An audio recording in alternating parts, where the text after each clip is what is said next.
And you're also very much involved in educating other agents. You participated just a week ago or so in Risk Media. You are at Inman. You just went to Blueprint. So you represent the industry, you educate, and you actually fight for your agents to make sure that whoever is involved and make decisions how the industry will grow, you are part of that growth. Can we talk about that? Like when you went to Risk Media, what did you talk about?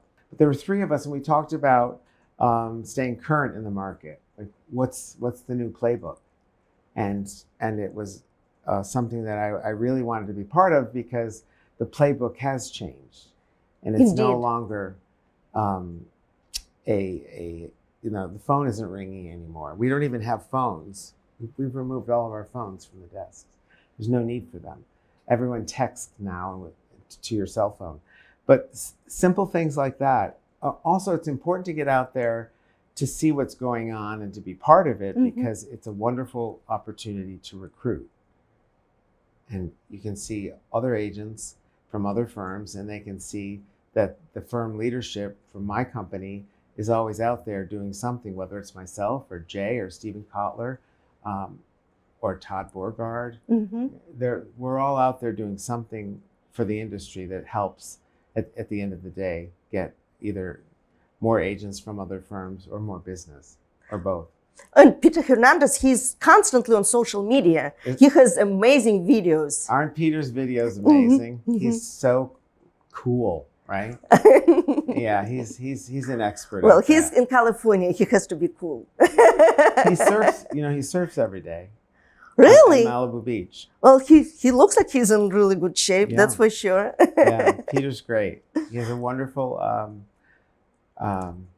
history and brain trust on the business. And I've known Peter 35 years. Oh. Yes.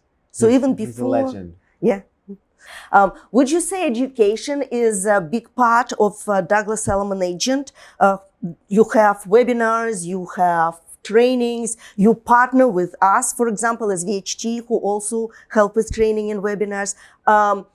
You have a special department who does that? Yes, Jeff Stanton. He's in charge of all of our education. And everything we teach in person, we now teach online. So every module of the whole syllabus has been filmed, and it's all digital.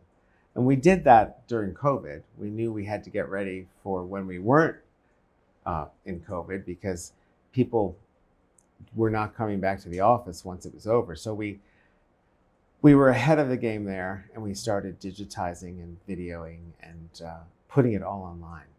You were one of the very first companies who actually created all the Zoom meetings. And I was back in New York in 2021, so I was conducting webinars as well.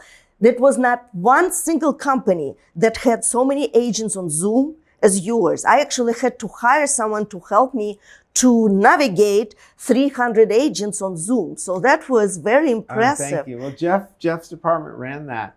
And yes, we had lots of Zooms. I think Howard and I hosted a Zoom every month or every 2 weeks for a long time. And then all of our operations management, the senior leadership all over the country, we had Zooms once, sometimes 3 times a week, just to keep up on what was happening out there and to have our agents have all the tools and information about how to operate during the pandemic. Right. Yeah. And that's exactly, I was so impressed that everyone was interested and they were trying to find new ways how to advertise properties. New York was on a lockdown. So that was, it was so difficult for them, but they were fighting. Yeah. And they survived. they not just survived, they flourished. Well, I think what first happened was we weren't able to show anything. So the actual, the showing of a property, it ceased. The closings were not happening, the appraisals, the inspections. And so we had to relearn everything. And thankfully, the silver lining of the entire pandemic was the fact that we were able to put all of this online and it had be digital, and we never had we didn't miss a beat because we had a little time because everyone was playing catch up. And that has helped us to today, and it will always help us beyond, because most real estate companies were dealing with an abacus and a pencil and eraser until COVID happened. And then we realized, how will we run our businesses because we can't be out there in person.